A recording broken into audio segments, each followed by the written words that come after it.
വളരെ കൃത്യമായിട്ടുള്ള ഡോക്യുമെൻ്റ് കിട്ടിയപ്പോൾ ഞങ്ങൾ കോടതിയിൽ പോയി. അതെങ്ങനെയാണ് പബ്ലിസിറ്റി ഇൻട്രസ്റ്റ് ആകുന്നത്? എങ്ങനെയാണ് പബ്ലിസിറ്റി? ഇപ്പം ഞാൻ നിങ്ങളോട് സംസാരിച്ച് എനിക്ക് പബ്ലിസിറ്റി കിട്ടും ഇല്ലേ?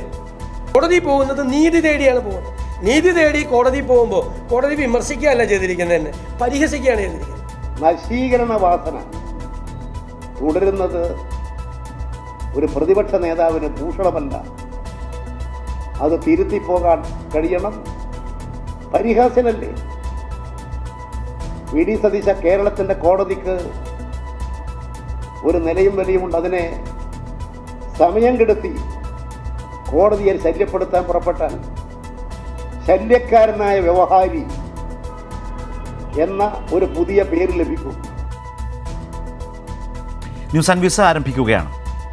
ഹൈക്കോടതിയിൽ നിന്നും ശക്തമായ തിരിച്ചടി നേരിടേണ്ടി വന്ന സാഹചര്യത്തെക്കുറിച്ചുള്ള പ്രതിപക്ഷ നേതാവിൻ്റെ പ്രതികരണമാണ് കേട്ടത്. കോടതി പരിഹസിച്ചു എന്ന മട്ടിലാണ് അദ്ദേഹത്തിന് ദോഷമായ ഇടക്കാല ഉത്തരവിനെ കാണുന്നത്. വികസനത്തെ തടസ്സപ്പെടുത്താനുള്ള നശീകരണ വാസന തുടരുന്നത് പ്രതിപക്ഷ നേതാവിന് ഭൂഷണമല്ലെന്നാണ് LDF കൺവീനർ EP ജയരാജൻ പറയുന്നത്. പരിഹാസ കഥാപാത്രമായി പ്രതിപക്ഷ നേതാവ് മാറിയോ? ഏതു വിധേനയും ഈ കാലയളവിലെ കേരളത്തിൻ്റെ വികസനത്തെ തടയുകയെന്ന മനോനിലയിലാണോ പ്രതിപക്ഷ നേതാവ്? ഇന്നീ ചർച്ചയിൽ പങ്കെടുക്കുന്നത് അഡ്വക്കേറ്റ് K അനിൽകുമാർ CPIM,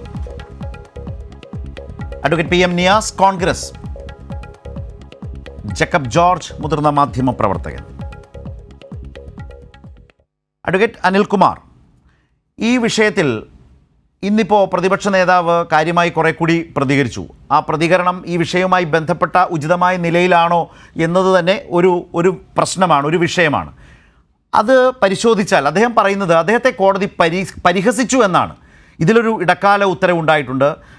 വാക്കാൽ വിമർശനങ്ങളും അതൃപ്തിയും കോടതിയുടെ ഭാഗത്തു നിന്നുണ്ടായിട്ടുണ്ട്. അതിലും ഗൗരവമായ നിലയിൽ തന്നെയാണ് ഇടക്കാല ഉത്തരവിലെ കോടതിയുടെ അതൃപ്തി പ്രകടിപ്പിച്ചിട്ടുള്ളത്. ലോകായുക്തയുമായി ബന്ധപ്പെട്ട 58ാമത്തെ പാരഗ്രാഫ് നീക്കം ചെയ്യണമെന്ന നിർദ്ദേശം ഈ ഇടക്കാല ഉത്തരവിലൂടെ പ്രതിപക്ഷ നേതാവെന്ന ഹർജിക്കാരന് കോടതി നൽകുകയുണ്ടായി. ഇതെല്ലാം സംഭവിച്ചു. എന്നാൽ അല്പം പരിഹാസ മനോഭാവം എന്ന് പറയാവുന്നത് പ്രതിപക്ഷ നേതാവിൻ്റെ താല്പര്യം പൊതു താല്പര്യമാണോ അതോ പബ്ലിസിറ്റി ഇൻട്രസ്റ്റ് ആണോ എന്നൊരു ചോദ്യത്തിൽ അല്പം നർമ്മം ഉണ്ട് എന്ന് വാദത്തിന് കാണാം. പക്ഷേ പ്രതിപക്ഷ നേതാവ് കാണുന്നത് അദ്ദേഹത്തെ കോടതി പരിഹസിച്ചു എന്ന നിലയിലേക്കാണ്. ആ നിലയിലാണോ യഥാർത്ഥത്തിൽ കോടതി ഈ കാര്യങ്ങളെ ആകെ കണ്ടിട്ടുള്ളത്, ഇടപെട്ടിട്ടുള്ളത്?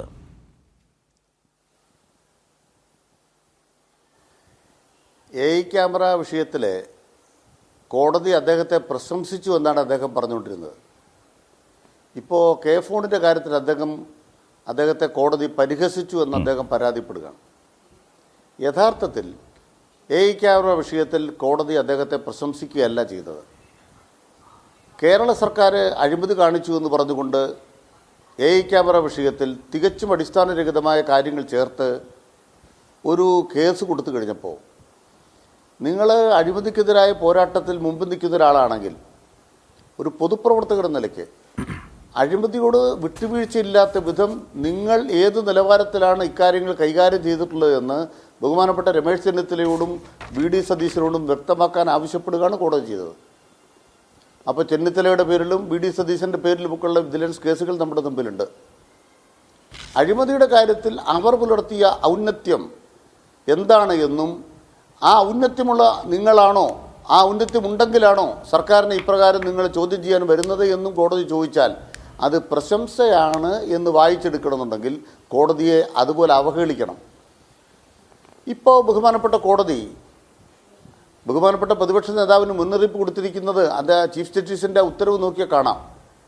ലോകായുക്തയെ സംബന്ധിച്ച് എഴുതി കൊടുത്തിട്ടുള്ള കാര്യങ്ങളിൽ മാറ്റം വരുത്താൻ ഉദ്ദേശിക്കുന്നില്ലെങ്കിൽ ബാക്കി വരുന്നിടത്ത് കാണാം, അതിൻ്റെ ഭവിഷ്യത്തുകൾ അനുവദിച്ചാൽ തയ്യാറായിക്കൊള്ളൂ എന്നുകൂടി ആ ഉത്തരവിൽ പറയുന്നുണ്ട്. അതിനർത്ഥം എന്താണ്? കോടതിയോടുള്ള അനാദരവും നിയമവ്യവസ്ഥയോടുള്ള വെല്ലുവിളിയുമാണ് പ്രതിപക്ഷ നേതാവ് നടത്തുന്നത്. ഇവിടെ വിഷയം എന്താണ്? സഖാവ് പിണറായി വിജയൻ മുന്നോട്ട് വെക്കുന്ന LDFൻ്റെ നവകേരളം എന്താണ് എന്ന് പലർക്കും മനസ്സിലാകുന്നില്ല. ഈ നവകേരളവും ഫോണുമായിട്ടൊരു ബന്ധമുണ്ട്. എന്താ ബന്ധം? നിങ്ങളൊരു നവകേരളം സംഘടിപ്പിക്കുമ്പോൾ അതിൻ്റെ ഭാഗമായി കേരളത്തിലെ സർക്കാരാണ് പറഞ്ഞിട്ടുള്ളത് ഡിജിറ്റൽ ഡിവൈഡ് ഇല്ലാത്തൊരു കേരളമായിരിക്കും. കേരളത്തിൽ ഇൻ്റർനെറ്റ് എന്ന് പറയുന്നത് പൗരാവകാശമാക്കി മാറ്റിയിരിക്കുന്നു. ഇനി ഇങ്ങനെ ഒരു അവകാശവാദം വേറെ ഒരു സംസ്ഥാനത്തിനുമില്ല, കേരളത്തിന് മാത്രമാണ്. നിങ്ങൾ ഇൻ്റർനെറ്റ് പൗരാവകാശമാക്കി മാറ്റിയാൽ ഇൻ്റർനെറ്റിൻ്റെ അവകാശം പൗരന്മാർക്ക് കൊടുക്കാൻ സ്വകാര്യ മുതലാളി വരുമോ? അംബാനി വരുമോ? അദാനി വരുമോ? അവർ കച്ചവടത്തിലാണ് വരുന്നത്. അതുകൊണ്ട് സർക്കാർ പറയുന്നത് കച്ചവടത്തിന് വരുന്നവർ കച്ചവടം ചെയ്തു പോകട്ടെ, ഇവിടുത്തെ സാധാരണക്കാരന് കുറഞ്ഞ ചെലവിൽ ഇൻ്റർനെറ്റ് കൊടുക്കാൻ സർക്കാർ എക്യുപ്ഡ് ആകണം. ഇതാണ് സർക്കാരിൻ്റെ കാഴ്ചപ്പാട്. സോ ഏറ്റവും പുതിയ ഒരു മേഖലയിലേക്ക് കടന്നു ചെന്ന് ഇൻ്റർനെറ്റ് അവകാശമായി കൊടുക്കാൻ സർക്കാർ പ്രവർത്തിക്കുന്നതും അതിൻ്റെ ഭാഗമായി ഒരു വിജ്ഞാന സമ്പദ് വ്യവസ്ഥയിലേക്ക് മുഴുവൻ ആളുകളെയും ഇൻ്റർനെറ്റ് ഉപയോഗിക്കുന്നതിലൂടെ കണ്ണി ചേർക്കുന്നതും ഇപ്പോൾ അത് അവസാനം എത്തി നിൽക്കുന്ന കെ സ്മാർട്ട് പോലുള്ള തദ്ദേശ സ്വയംഭരണ സ്ഥാപനങ്ങളെ ഓൺലൈനിൽ കൊണ്ടുവന്ന പദ്ധതികളടക്കം ഒരു പുതിയ ഭരണ സംവിധാനവും ഒരു പുതിയ എൻവയറമെൻറ്റുമാണ്, ഡിജിറ്റൽ എൻവയറമെൻറ്റാണ് നവകേരളം. ആ നവകേരളം ഒരു ദിവസം രാവിലെ പ്രസംഗിച്ചാലുണ്ടാവില്ല. അത് നടപ്പാക്കാൻ പിണറായി സർക്കാർ ശ്രമിച്ചു. അതിൻ്റെ ഭാഗമായിട്ടാണ് 2017 ടെൻഡർ ഉറപ്പിച്ചത്. ടെൻഡർ ഉറപ്പിച്ചപ്പോൾ പല കമ്പനികൾ മത്സരിച്ചിട്ടുണ്ട്. ഈ മത്സരിച്ച കമ്പനികൾ ജയിച്ചവരുണ്ട്, തോറ്റവരുണ്ട്. തോറ്റവർ കേസ് കൊടുത്തിട്ടില്ല. ഇപ്പോൾ പ്രതിപക്ഷ നേതാവ് 5 കൊല്ലക്കാലം കഴിഞ്ഞ് 2017 എടുത്തു കഴിഞ്ഞാൽ 6 കൊല്ലക്കാലം കഴിഞ്ഞ് കേസിന് പോയി. തോറ്റവർ കേസ് കൊടുത്തിട്ടില്ല. നിങ്ങളൊരു കമ്പനികൾ തമ്മിൽ മത്സരിച്ചിട്ട് തോറ്റവർക്ക് എന്താ പരാതിയില്ലാത്തത്? ഈ കേസിൽ ഓപ്പൺ ടെൻഡറായിരുന്നു. ടെൻഡർ ആർക്കാണ് കിട്ടിയത്? കേന്ദ്ര പൊതുമേഖലാ സ്ഥാപനമായ BHEL-ഉം റെയിൽടെൽ എന്ന് പറയുന്നത് ഇതെല്ലാം നരേന്ദ്രമോദിയുടെ പൊതുമേഖലയിലുള്ള സ്ഥാപനങ്ങൾ തന്നെ, ഇന്ത്യൻ റെയിൽവേയുമായി ബന്ധപ്പെട്ടാണ്. ഇപ്പോൾ ഇലക്ട്രിസിറ്റി ബോർഡ് അടക്കമുള്ള പൊതുമേഖലാ സ്ഥാപനങ്ങളാണ് കൺസോർഷ്യം ഉണ്ടാക്കിയിരിക്കുന്നത്. സോ പൊതുമേഖലാ സ്ഥാപനങ്ങൾ തമ്മിലുള്ള കരാറായിട്ടത് മാറി. 2 പൊതുമേഖലാ സ്ഥാപനങ്ങൾ തമ്മിൽ അക്കൗണ്ടിലൂടെ സുതാര്യമായി പരസ്യമായി പത്രത്തിൽ ടെൻഡർ വിളിച്ച് ഏറ്റവും കുറഞ്ഞ കൊട്ടേഷൻ പ്രകാരം കൊടുക്കുമ്പോൾ അഴിമതിക്ക് എന്താ സാധ്യത? VD സതീശൻ പ്രസംഗിക്കുന്നത് ഇത്തരം കരാറുകളിൽ ലോവസ്റ്റ് കൊടുത്താൽ അദ്ദേഹത്തിൻ്റെ പരാതി പിണറായി വിജയൻ്റെ വീട്ടിൽ ഒരു പെട്ടി വെച്ചിട്ടുണ്ട്, പെട്ടിയിലെ പണം വരും. ഇതാണ് അദ്ദേഹത്തിൻ്റെ കളവ്. ഈ കളവ് മനോരമയോ മാതൃഭൂമിയോ ഒന്നും ഒരു എതിർചോദ്യമില്ലാതെ പ്രചരിപ്പിക്കും. ഏഷ്യാനെറ്റ് എതിർചോദ്യമില്ലാതെ പ്രചരിപ്പിക്കും. എതിർചോദ്യം വരുന്നവർക്ക് കടക്കു പുറത്ത്. ഇപ്പോൾ കൈരളിയെ അദ്ദേഹം കൈകാര്യം ചെയ്യുന്നത് എങ്ങനെയാണ്? കടക്കു പുറത്ത്. ദേശാഭിമാനി കടക്കു പുറത്ത്. കാരണം എന്താണ്? ഇത്തരം ചോദ്യം പാടില്ല. ചോദ്യം ഇത്രയേ ഉള്ളൂ. പ്രധാനപ്പെട്ട ചോദ്യം, ഒരു പൊതുമേഖലാ സ്ഥാപനം, കേരളത്തിലെ K4 കേന്ദ്ര പൊതുമേഖലാ സ്ഥാപനം ടെൻഡർ എടുത്താൽ എങ്ങനെയാണ് മുഖ്യമന്ത്രിയുടെ വീട്ടിലെ പെട്ടിയിൽ പൈസ കിട്ടുന്നത്? ഇതിന് പ്രതിപക്ഷ നേതാവ് ഉത്തരം പറഞ്ഞാൽ മതി. ആ ഉത്തരം പറയുമ്പോൾ ആ ചോദ്യങ്ങൾ മുഖത്ത് വന്നടിച്ചപ്പോഴാണ് പ്രതിപക്ഷ നേതാവ് അവസാനം വെല്ലുവിളിച്ചത്. കേസ് കൊടുക്കും. ക്യാമറയുടെ കേസ് കൊടുത്തു. ഇപ്പം പിടിച്ചു കെട്ടും, ക്യാമറയുടെ പണം കൊടുക്കുന്ന ഇപ്പം പിടിച്ചു കെട്ടും എന്ന് പറഞ്ഞാൽ പോയത്. അവസാനം ഹൈക്കോടതി ചെന്നപ്പോൾ ഹൈക്കോടതി എന്താ പറഞ്ഞു? അവർക്ക് ആദ്യം ഗഡു കൊടുക്ക്, ഈ പറയുന്ന കാര്യമൊന്നും കാര്യമില്ല. ഇത് 2ാമത്തെ കേസാണ്. ഈ കേസിനകത്താണെങ്കിൽ ഒരു തരത്തിലും നിക്കക്കള്ളിയില്ല. ഇതിന് കാരണം എന്താണ്? അദ്ദേഹം ഉന്നയിക്കുന്ന കെട്ടുകഥ എന്താണ്? നിങ്ങൾ ടെൻഡറിൽ ഏറ്റവും കുറഞ്ഞവർക്കല്ലാതെ കൂടിയവർക്ക് കൊടുക്കാൻ പറ്റുമോ? അദ്ദേഹം പറയുന്നത് 1000 കോടി രൂപയുടെ ടെൻഡറായിരുന്നു, 1500 കോടി രൂപ കൊടുത്തത്. അദ്ദേഹത്തിൻ്റെ വാദം എന്താണ്? പ്രശ്നം എന്താ? നിങ്ങൾ K4 പദ്ധതി നടപ്പാക്കുമ്പോൾ 1 കൊല്ലം ആനുവൽ മെയിൻ്റനൻസ് ഏതാണ്ട് 10% വരും. 7 കൊല്ലത്തെ ആനുവൽ മെയിൻ്റനൻസ് എത്ര വരും? 1000 കോടിയുടെ 7% കണക്കാക്കിയാൽ 7 കൊല്ലത്തെ കണക്കാക്കിയാൽ 1700 കോടി രൂപ വരും. ഈ പറയുന്ന കൺസോർഷ്യം അവർ പറഞ്ഞു ഞങ്ങൾ 7 കൊല്ലത്തേക്ക് പരിപാലനം നടത്തിക്കൊള്ളാം, പക്ഷേ 7 കൊല്ലത്തേക്ക് ആകെ വരുന്ന തുകയിൽ ഇത്ര ശതമാനം കുറയ്ക്കാം. അതിലും മത്സരിച്ച് അവർ ജയിച്ചു. ആ ജയിച്ച എല്ലാം കൂടെ കൂട്ടി ഒരു ഓർഡറായിട്ട് അങ്ങോട്ട് കൈക്കൊടുത്താൽ ടെൻഡർ തുകയിൽ 7 കൊല്ലത്തെ AMC ഉൾപ്പെടുന്ന തുക വെച്ചിട്ടാണ് അത്രയും തുകയെന്ന് പറയുന്നത്. 1000 കോടിയുടെ പദ്ധതി ഇത്രയായെന്ന് കളവ് പറയുന്നത്.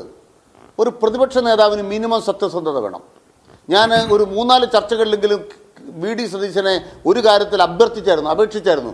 നിങ്ങൾ K4 ഒരു കേസ് കൊടുക്കണം. ഞാൻ അദ്ദേഹത്തോട് അപേക്ഷിച്ചു താണുകയാണ്. കാരണം എന്താണ്? കേസ് കൊടുത്താൽ അദ്ദേഹത്തിൻ്റെ ചെമ്പ് തെളിയും. കേസ് കൊടുത്തപ്പോൾ ചെമ്പ് തെളിഞ്ഞു.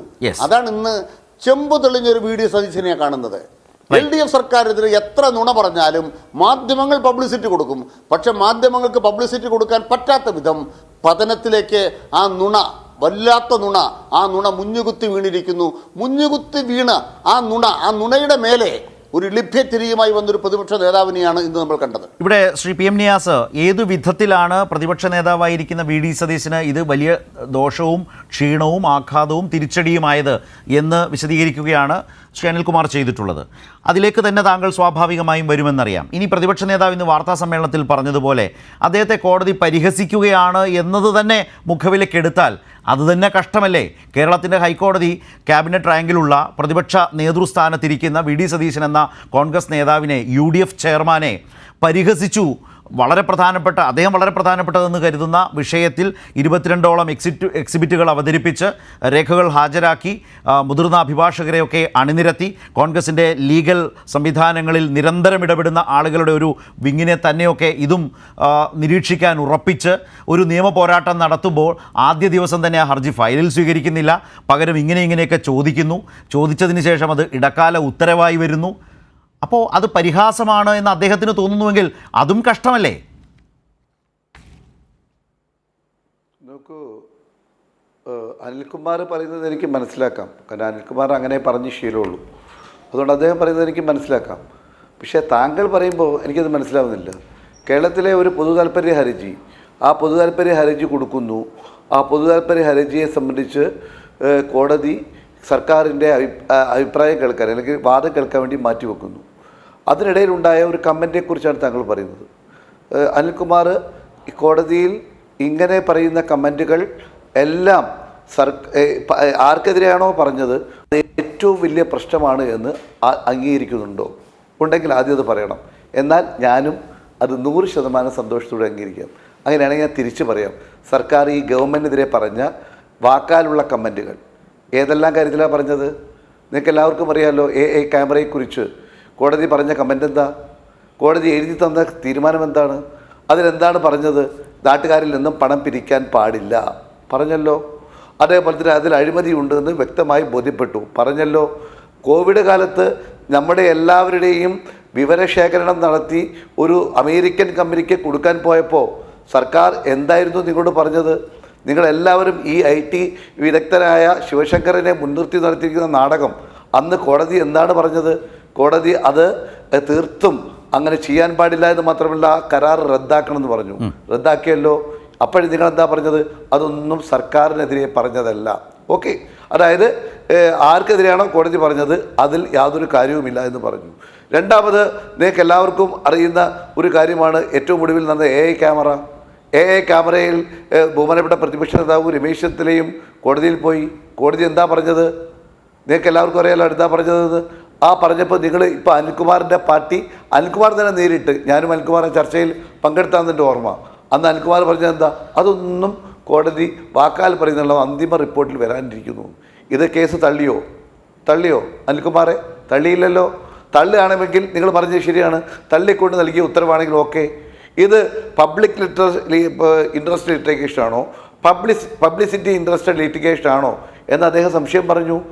അനിൽകുമാറെ സംശയം വേണ്ട, ഞാൻ കാത്തിരിക്കാൻ റെഡിയാണ്. കോടതിയുടെ ഫൈനൽ ഉത്തരവ് വരട്ടെ.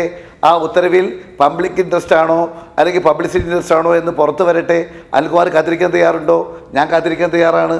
ഞങ്ങൾക്ക് പൂർണ്ണ ബോധ്യമുണ്ട്. ഇവിടെ അങ്ങ് ഇപ്പോൾ കെ ഫോണിനെ കുറിച്ച് വലിയ അതിലേക്ക് പോകുന്നതിന് മുമ്പ് കെ ഫോണിലേക്ക് താങ്കൾ വരണം. പക്ഷേ ഇത് വാക്കാൽ പരാമർശത്തോടൊപ്പം ശ്രീനിവാസ് ഇടക്കാല ഉത്തരവും ഇന്നലെ ഉണ്ടായിട്ടുണ്ട്.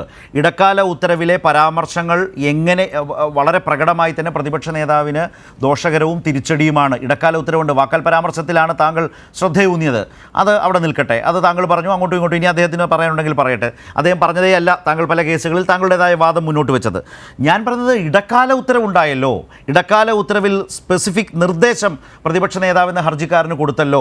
അതുമായി ബന്ധപ്പെട്ട് അദ്ദേഹത്തോട് ഒരു പൊതുപ്രവർത്തകൻ എന്ന നിലയിൽ ഹർജിക്കാരൻ കൂടുതൽ ശ്രദ്ധ ചെലുത്തണം എന്ന നിലയിൽ കേരളത്തിൻ്റെ പ്രതിപക്ഷ നേതാവിനോട് പറയാൻ, അദ്ദേഹത്തിൻ്റെ ഹർജിയിലെ ഒരു പാരഗ്രാഫ് ഒഴിവാക്കിക്കൊണ്ടുവരാൻ, വന്നില്ലെങ്കിൽ നേരത്തെ ശ്രീകുമാർ പറഞ്ഞ പോലെ അപ്പോൾ കാണാം എന്ന നിലയിലേക്ക് അല്പം കടുപ്പിച്ച് ഇടക്കാല ഉത്തരവ് എഴുതുന്നതിലേക്ക് കോടതി പോയില്ലേ? അത് ദോഷമാണോ? എന്താ നിങ്ങൾ പറയുന്നത്? ഞങ്ങളിപ്പോഴും പറയുന്നു, സർക്കാർ ഒരു ഓർഡിനൻസ് കൊണ്ടുവന്ന് നിയമം കൊണ്ടുവന്ന് ഈ വ്യവസ്ഥയെ പൂർണ്ണമായും അതൊരു എൻക്വയറി കമ്മീഷൻ റിപ്പോർട്ട് പോലും അല്ലാതെ നിങ്ങൾക്ക് നിങ്ങളുടെ മുഖ്യമന്ത്രിക്ക് മന്ത്രിമാർക്ക് ആയിക്കോട്ടെ. എന്താണ് വിഷയം?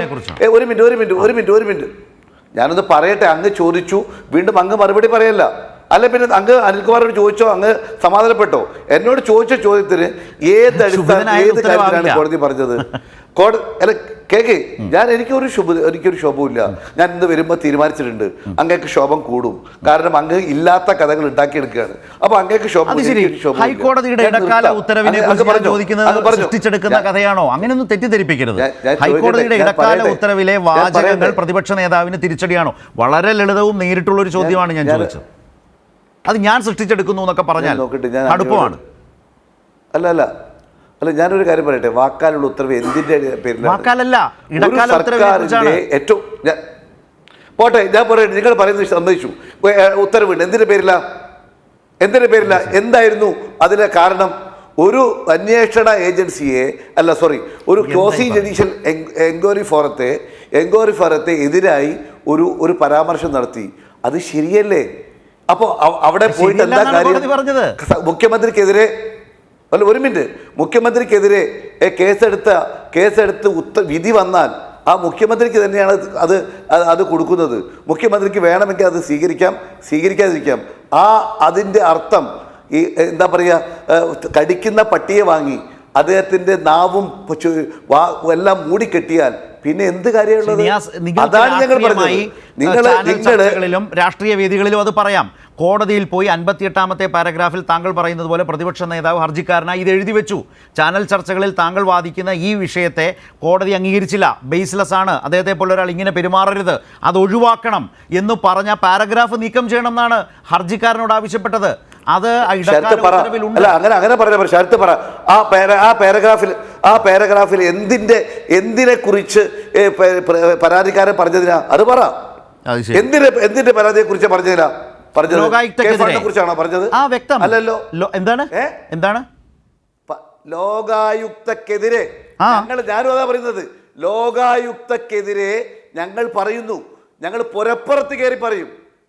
ഹൈക്കോടതിയിൽ മാത്രമല്ല, ലോകായുക്തയെ കയ്യും കാലും കെട്ടി നിങ്ങൾ ഗളച്ചതും ചെയ്ത് മുന്നോട്ട് കൊണ്ടുപോയ നിങ്ങളുടെ സർക്കാർ, പിണറായിയുടെ സർക്കാർ, കോടതി പറഞ്ഞത് എന്താണെന്ന് അറിയോ? കോടതി ഇന്നലെ പറഞ്ഞത് എന്താണെന്ന് നിയാസിന് അറിയോ?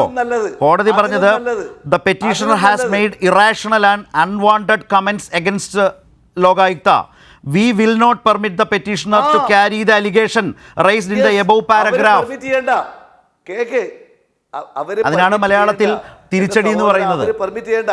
ഞങ്ങൾ വീണ്ടും ഞങ്ങൾ പറയട്ടെ, ഞങ്ങൾ അത് പുറപ്പുറത്ത് കയറി പറയും. ലോകായുക്തയെ കൊന്നവർ പിണറായി വിജയനാണ്. നമുക്ക് രാഷ്ട്രീയ യോഗത്തിൽ പറയാം, പുറപ്പുറത്ത് കയറി ഞങ്ങൾ അങ്ങനെ ചെയ്യും, ഇങ്ങനെ ചെയ്യും, അത് ചെയ്തോളൂ.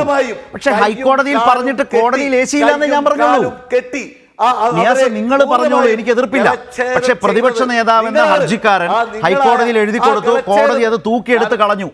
ഒരു മിനിറ്റ് ഞാൻ പറഞ്ഞോട്ടെ. നിങ്ങൾ ഒരു കാര്യം പറയും.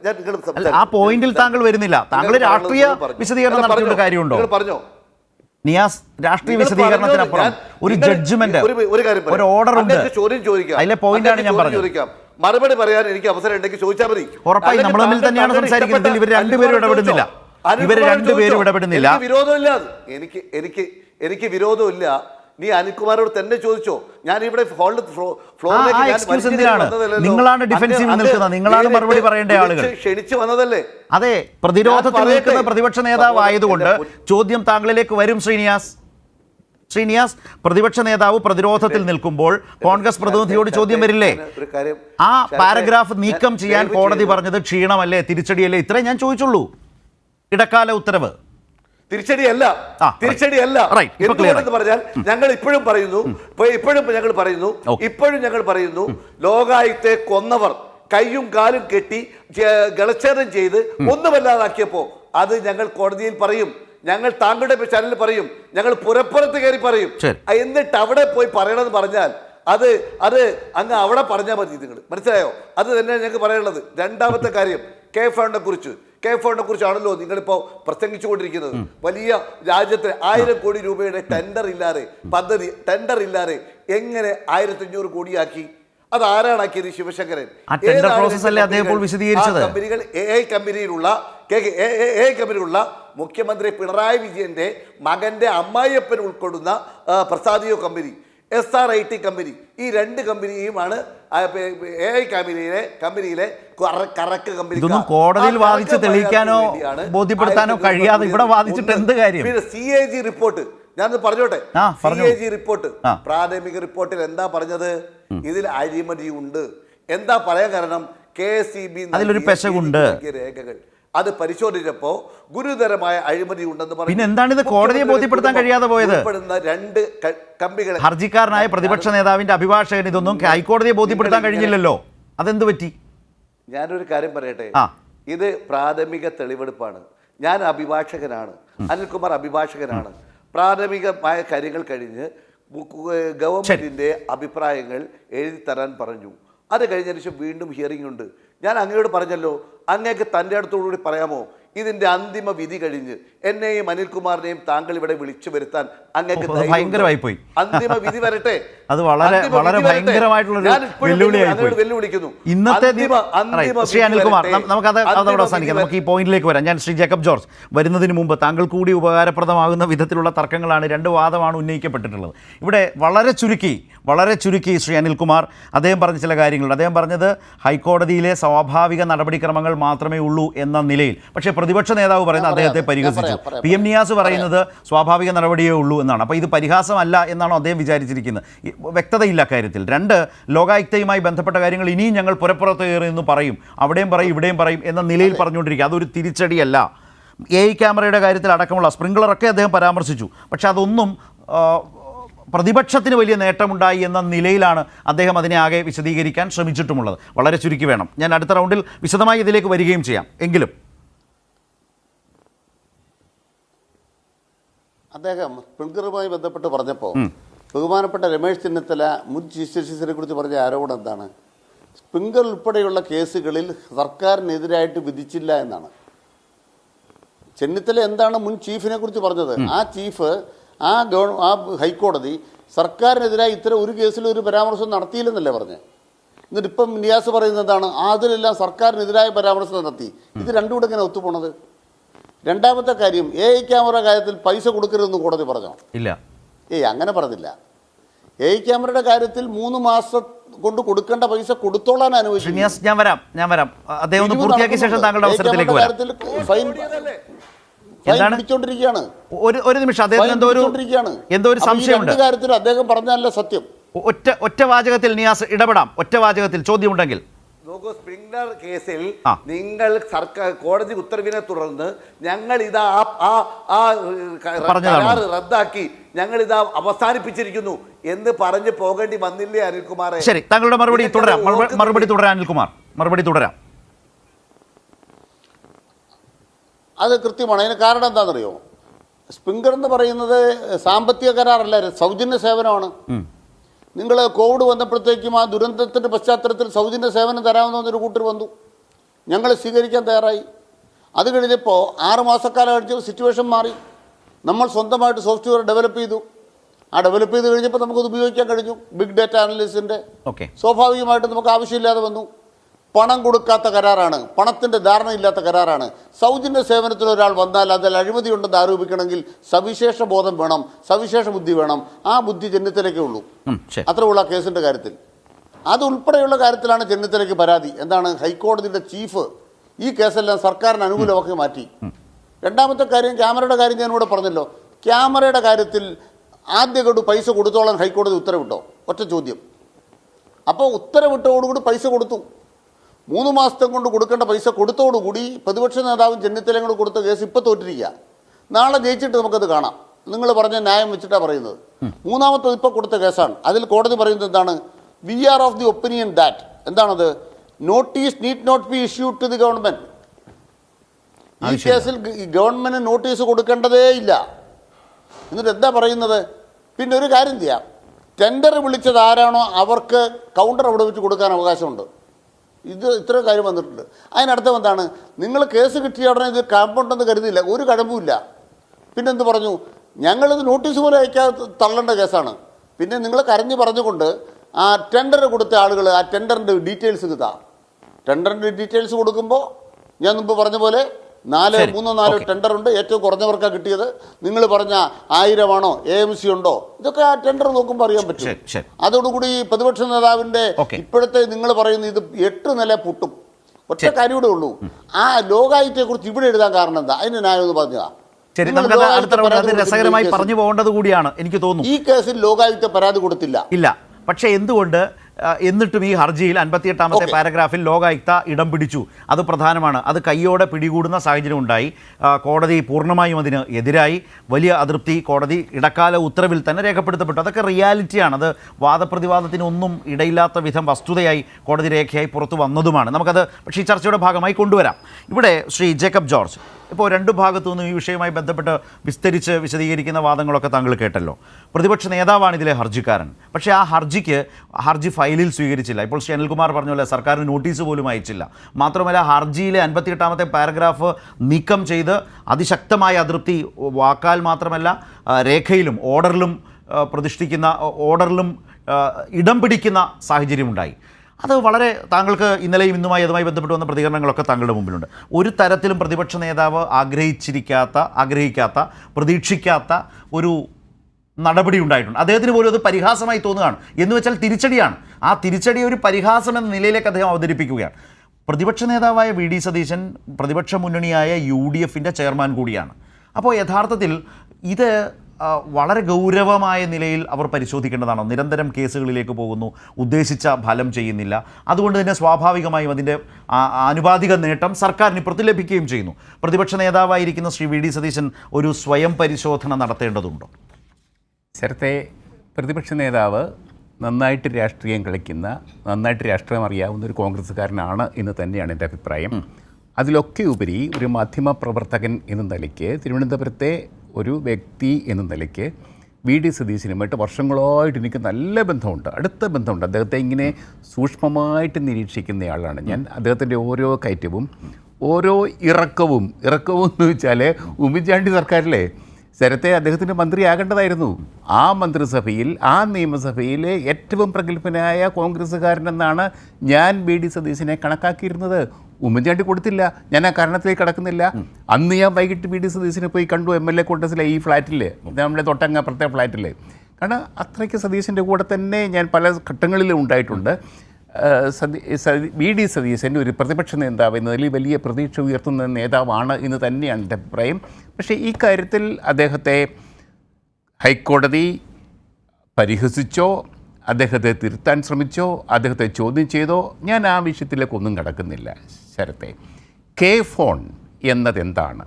K-Phone എന്ന ഒരു പദ്ധതി കേരളത്തിലെ ഇപ്പോഴത്തെ ഗവൺമെൻറ് നടപ്പാക്കുമ്പോൾ അതിനെ കണ്ണുമടച്ച് പ്രതിപക്ഷം എതിർക്കാമോ എന്ന വലിയ ഒരു ചോദ്യം. ആ ചോദ്യത്തിലേക്ക് അല്പം പ്രൊഫഷണലായിട്ട്, ഞാനൊരു മാധ്യമപ്രവർത്തകൻ എന്ന നിലയ്ക്ക് എനിക്ക് അങ്ങനെ സംസാരിക്കാൻ പറ്റൂ. എനിക്ക് നിയാസും അനിൽകുമാറൊക്കെ പറയുന്ന പോലെ ഞാൻ രാഷ്ട്രീയത്തിലേക്ക് എൻ്റെ പോകുന്നില്ല. അതിന് രാഷ്ട്രീയമുണ്ട്. കേരളത്തിൽ ഏത് ഗവൺമെൻറ് എന്ത് പദ്ധതി കൊണ്ടുവന്നാലും അതിനകത്ത് പിന്നെ ഒരു രാഷ്ട്രീയമുണ്ട്, രാഷ്ട്രീയ ലക്ഷ്യമുണ്ട്. നരേന്ദ്രമോദി ഇന്ന് നടത്തുന്ന റോഡ് ഷോ ഇപ്പോൾ നടത്തിക്കൊണ്ടിരിക്കുകയായിരിക്കണം, അതിൻ്റെ പിന്നിലും രാഷ്ട്രീയമുണ്ട്. ശരത്തെ, മുഖ്യമന്ത്രി ഒരു പരിപാടി പ്രഖ്യാപിക്കുമ്പോൾ അതിനകത്ത് രാഷ്ട്രീയമുണ്ട്. പ്രതിപക്ഷ നേതാവ് ഹൈക്കോടതിയെ സമീപിക്കുമ്പോൾ അതിലും രാഷ്ട്രീയമുണ്ട്. പക്ഷേ ഞാൻ ഈ കാണുന്നത് വളരെ പ്രൊഫഷണലായിട്ട് ഒരു മാധ്യമപ്രവർത്തകൻ നോക്കുമ്പോൾ കേരളത്തിൽ അങ്ങോളം ഇങ്ങോളം ഫൈബർ നെറ്റ്വർക്ക് ഇട്ട കേരള സ്റ്റേറ്റ് ഇലക്ട്രിസിറ്റി ബോർഡ് ഒരു വലിയ സംഭവമാണത്. അത് ഇന്ത്യ മുഴുക്കയും ഫൈബർ ഇട്ടിട്ടുണ്ട്. പല സംസ്ഥാനങ്ങൾ, ആന്ധ്രാപ്രദേശിലുണ്ട്, കർണാടകയിലുണ്ട്. കേന്ദ്ര ഗവൺമെൻറ് തന്നെ BBNL എന്ന ഒരു ഫൈബർ നെറ്റ്വർക്ക് ഉണ്ടാക്കി. നമ്മുടെ കേരളത്തിലൊരു IAS ഉദ്യോഗസ്ഥയായിരുന്നു എൻ്റെ MD. എനിക്ക് അതൊക്കെ നേരിട്ട് കുറച്ചൊക്കെ അറിയാവുന്ന കാര്യങ്ങളാണ്. ഈ ഫൈബർ ഇൻ്റർനെറ്റാണ് വിതരണം ചെയ്യുന്നത്. ഇൻ്റർനെറ്റ് പ്രൊവൈഡറുടെ ലൈസൻസും K-Phone ഉണ്ട്. പക്ഷേ ഇത് ആത്യന്തികമായിട്ട് പ്രയോജനപ്പെടണമെങ്കിൽ ജനങ്ങളുടെ അടുത്തെത്തണമെങ്കിൽ ഇനി ഒത്തിരി പോകാനുണ്ട്. Miles to go before I sleep എന്ന കവിയുടെ വാക്യങ്ങൾ നെഹ്റു ചൂണ്ടിക്കാണിച്ചത് ഡയറിയിൽ എഴുതിയതുപോലെ ഇതിനി ഒത്തിരി ദൂരം പോകാനുണ്ട്. ജനങ്ങളിലേക്ക് എത്തണമെങ്കിൽ കേരളത്തിലെ എല്ലാ ജനങ്ങളുടെയും വീടുകളിലേക്ക് K-Phoneൻ്റെ ഫൈബർ എത്തണമെങ്കിൽ അതിന് കേബിൾ ഓപ്പറേറ്റർമാരുടെ സഹായം വേണം. അവരുമായിട്ട് സഹകരിക്കണം. അതിനുള്ള കാര്യങ്ങളൊന്നും എത്തിയിട്ടില്ലെന്നാണ് എൻ്റെ അറിവ്. അത് രണ്ട് തരത്തിൽ. ഒന്നാമത് ജിയോ പോലെ, എയർടെൽ പോലെയുള്ള വൻപൻ കക്ഷികൾ ജിയോ കൊണ്ടുവന്നിരിക്കുന്നു എയർ ഫൈബർ, ആകാശത്തിൽ കൂടെ ഫൈബർ എത്തിക്കുന്ന, ഫൈബറല്ല കണക്ടിവിറ്റി എത്തിക്കുന്ന പരിപാടി. അതിനെയൊക്കെ അങ്ങനത്തെ വെല്ലുവിളി നേരിടുകയാണ് കേബിൾ ഓപ്പറേറ്റർമാർ. അതിനെ പരാജയപ്പെടുത്തണമെങ്കിൽ K-Phoneൻ്റെ ഒരു ശൃംഖല, ആ ശൃംഖല ഫലവത്തായിട്ട് ജനങ്ങളിലേക്ക് എത്തണം, വീടുകളിലേക്ക് എത്തണം. K-Phone വഴി കേബിൾ ഓപ്പറേറ്റർ വഴി വീടുകളിലേക്ക് എത്തണം. എങ്കിൽ മാത്രമേ അതിനർത്ഥമുണ്ടാവൂ. അത് കൂടുതലായിട്ടും നമ്മളെ അതിന് സഹായകരമായ ഒരു നിയമപരമായ നീക്കമാണോ അപ്പോൾ പ്രതിപക്ഷ നേതാവ് നടത്തിയത്? ഒരു വരിയോടെ പറഞ്ഞിട്ട് സ്ഥലത്തെ അത് സഹായിക്കുക. കേരളത്തിലെ ആയിരക്കണക്കിന് പണ്ടൊക്കെ ഉണ്ടല്ലോ പോസ്റ്റിൽ കയറി, നമുക്കറിയാമല്ലോ ഏഷ്യാനെറ്റൊക്കെ ഈ കേബിളൊക്കെ ഇട്ട കഥ, ACV ഉണ്ടായ കഥ. അന്നൊക്കെ ഞാൻ ACVയിലെ ശശികുമാറും ഒക്കെ ഇട്ട നല്ല സൗഹൃദമായിരുന്നു. ഏഷ്യാനെറ്റ് അത് രണ്ടായിട്ട് വിഭജിച്ചപ്പോഴും എനിക്ക് നേരിട്ടറിയാം ഈ കേബിളുകൾ ഇങ്ങനെ പോകുന്നതും. ഈ സാധാരണ ആൾക്കാരൊക്കെ പോസ്റ്റിൽ കയറി കേബിൾ വലിച്ചതും ഇവരൊക്കെ ലക്ഷപ്രഭുക്കളായ കഥകളും ഒക്കെ എനിക്കറിയാം. നമ്മുടെ വിഷയത്തിലേക്ക് വന്ന് ആ കേബിൾ ഓപ്പറേറ്റർമാരെ ശാക്തീകരിക്കുന്ന ഒരു നടപടിയാണ് കെ-ഫോൺ തുടങ്ങി വെച്ചിരിക്കുന്നത്. അത് ഒരു കാരണവശാലും കേരളത്തിൽ നഷ്ടമാവരുത്. അത് വലിയ ആക്കണം. ഇപ്പം ഞാൻ പറയാം, സ്പ്രിംഗ്ലറിൻ്റെ കാര്യത്തിൽ രമേശ് ചെന്നിത്തല എന്താ ചെയ്തത്? രമേശ് ചെന്നിത്തല ആ വിഷയം, അവിടെ ഒരു പ്രധാനപ്പെട്ട ചോദ്യം, കേരളത്തിൻ്റെ ഭാവി കാലത്തെ, അതാണ് നവകേരളം എന്ന് പറയുന്നതിൽ അടങ്ങിയിരിക്കുന്ന ഒരു സങ്കല്പവും ലക്ഷ്യവും അതാണല്ലോ, ആശയവും അതാണല്ലോ. അപ്പോൾ അങ്ങനെയുള്ളൊരു വികസനത്തെ തടസ്സപ്പെടുത്തുന്നതാണോ പ്രോത്സാഹിപ്പിക്കുന്നതാണോ പ്രതിപക്ഷ നേതാവിൻ്റെ ഈ ഹർജി, ആ ഹർജിയുടെ ലക്ഷ്യം എന്നതുകൂടി പരിശോധിച്ച് പോകേണ്ടി വരില്ല? ആ ഹർജി അവിടെയാണ് പ്രതിപക്ഷ നേതാവിന്റെ ഏത് മനോനില എന്താണ്? എൻ്റെ അഭിപ്രായം ശരത്തെ, എൻ്റെ അഭിപ്രായം VD സതീശൻ അങ്ങനെ ഹൈക്കോടതിയെ സമീപിക്കും മുമ്പ് ഈ വിഷയത്തെക്കുറിച്ച് ടെൻഡറെങ്കിൽ ടെൻഡർ, അതിൻ്റെ മറ്റ് കാര്യങ്ങൾ, ശാസ്ത്രീയമായ കാര്യങ്ങളാണെങ്കിൽ മറ്റ് കാര്യങ്ങൾ, വിഷയങ്ങളൊക്കെ ആണെങ്കിൽ അദ്ദേഹത്തിന് സംശയമുള്ള കാര്യങ്ങൾ ശരിയാവണ്ണം പഠിച്ചിട്ട് ജനങ്ങളുടെ മുമ്പിൽ അവതരിപ്പിക്കാമായിരുന്നു. അതാണ് രമേശ് ചെന്നിത്തല സ്പ്രിംഗ്ലറിൻ്റെ കാര്യത്തിൽ ചെയ്തത്. അദ്ദേഹം ജനങ്ങളുടെ മുമ്പിൽ വിഷയം അവതരിപ്പിച്ചു. ഞാൻ ശ്രീ ജേക്കബ് ജോർജിനോട് ഒരു കാര്യം, ഇപ്പോൾ കോടതി ചോദിക്കുകയാണ് പ്രതിപക്ഷ നേതാവിനോട്, ഒരു സാധാരണ നിരന്തരം കേസ് കൊടുക്കുന്ന ഏതെങ്കിലും പൊതു താല്പര്യ ഹർജികൾ കൊടുക്കുന്ന ഒരു വ്യവഹാരിയോടല്ല, കേരളത്തിൻ്റെ പ്രതിപക്ഷ നേതാവിനോടാണ് കോടതി ചോദിക്കുകയാണ്. പൊതു താല്പര്യമല്ല, പബ്ലിസിറ്റി താല്പര്യമാണോ ഈ ഹർജിക്കാരന് അല്ലെങ്കിൽ പ്രതിപക്ഷ നേതാവിന് തെളിവുകൾ ഹാജരാക്കാൻ കഴിയാത്ത സാഹചര്യം? ഉത്തരവാദിത്വമുള്ള പൊതുപ്രവർത്തകൻ എന്ന നിലയിൽ ഹർജിക്കാരൻ കൂടുതൽ ശ്രദ്ധ ചെലുത്തണം എന്ന നിലയിൽ കോടതിയുടെ നിർദ്ദേശം വരുന്നു. അതുപോലെ തന്നെ പബ്ലിക് ഇൻട്രസ്റ്റ് അല്ല, പബ്ലിസിറ്റി ഇൻട്രസ്റ്റ് ആണ് എന്ന് കോടതി നേരത്തെ പറഞ്ഞ പോലെ കെ-ഫോൺ പദ്ധതിയുടെ ഗുണം ഉപഭോക്താക്കളിലേക്ക് എത്തിത്തുടങ്ങിയല്ലോ എന്ന് ചീഫ് ജസ്റ്റിസിൻ്റെ മറു ചോദ്യം അല്ലെങ്കിൽ ഇടപെടൽ ആ നിലയിലേക്ക് വരുന്നു. ലോകായുക്തയുമായി ബന്ധപ്പെട്ട പരാമർശം, ആ ഖണ്ഡിക നീക്കം ചെയ്യണോ എന്നൊക്കെ പറയുന്നു, നിർദ്ദേശിക്കുന്നു, അത് ഓർഡറായി തന്നെ വരുന്നു. ഇങ്ങനത്തെ കാര്യങ്ങൾ കോടതിയിൽ നിന്ന് നേരിടേണ്ടി വന്നാൽ ആ ഹർജിക്കാരനായി പ്രതിപക്ഷ നേതാവാണ് എങ്കിൽ അദ്ദേഹത്തിന് അത് നേട്ടമാണോ ക്ഷീണമാണോ? തീർച്ചയായിട്ടും ശരത്തെ, രാഷ്ട്രീയക്കാരൻ എന്ന നിലയ്ക്ക് VD സതീശന് അതൊരു ക്ഷീണം തന്നെയാണ്. കേരള ഹൈക്കോടതി ഇതുപോലെ, കാരണം സതീശനെതിരെ അങ്ങനെ ഒരു പരാമർശത്തിന് അദ്ദേഹം നിന്നുകൊടുത്തിട്ടില്ല, അദ്ദേഹം ഇതുവരെയും അതിനൊരു കാരണം ഉണ്ടാക്കിയിട്ടില്ല. പക്ഷേ ഇത് ഇത്തിരി അദ്ദേഹം ആവശ്യമില്ലാത്തൊരു തിടുക്കം കാട്ടിയില്ലേ എന്ന് എനിക്ക് സംശയമുണ്ട്. അദ്ദേഹം പെട്ടെന്ന് ഹൈക്കോടതിയിലേക്ക് ചാടിക്കയറി പോകരുതായിരുന്നു. അദ്ദേഹം ജനങ്ങളുടെ മുമ്പിൽ വിഷയം അവതരിപ്പിച്ച് ജനങ്ങളുടെ വിശ്വാസം നേടിയിട്ട് തീർച്ചയായിട്ടും അദ്ദേഹത്തിന് കോടതിയിൽ പോകണമെങ്കിൽ പോകാമായിരുന്നു. എന്താണെങ്കിലും ഇത് സംബന്ധിച്ചൊരു പുനഃപരിശോധന VD സതീശൻ നടത്തേണ്ടിയിരിക്കുന്നു എന്ന് തന്നെയാണ് എൻ്റെ ഒരു അഭിപ്രായം. ശ്രീനിവാസ്, മറുപടി. താങ്കൾ അദ്ദേഹത്തിൻ്റെ നിരീക്ഷണം കേട്ടല്ലോ.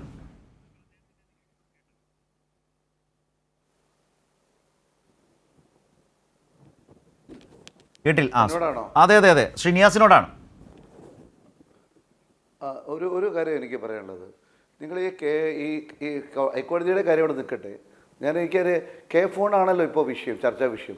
കെ-ഫോണിനെതിരായി പ്രതിപക്ഷ നേതാവ് കൊടുത്ത പരാതിയിൽ ഒരു പാരഗ്രാഫിൽ ലോകായുക്തക്കെതിരായി പറഞ്ഞ കാര്യം അത് ശരിയായില്ല എന്ന് ഹൈക്കോടതി പറഞ്ഞു. അതാണ്, അല്ലെങ്കിൽ ഉത്തരവിറക്കി. ഇതാണല്ലോ നമ്മുടെ വിഷയം.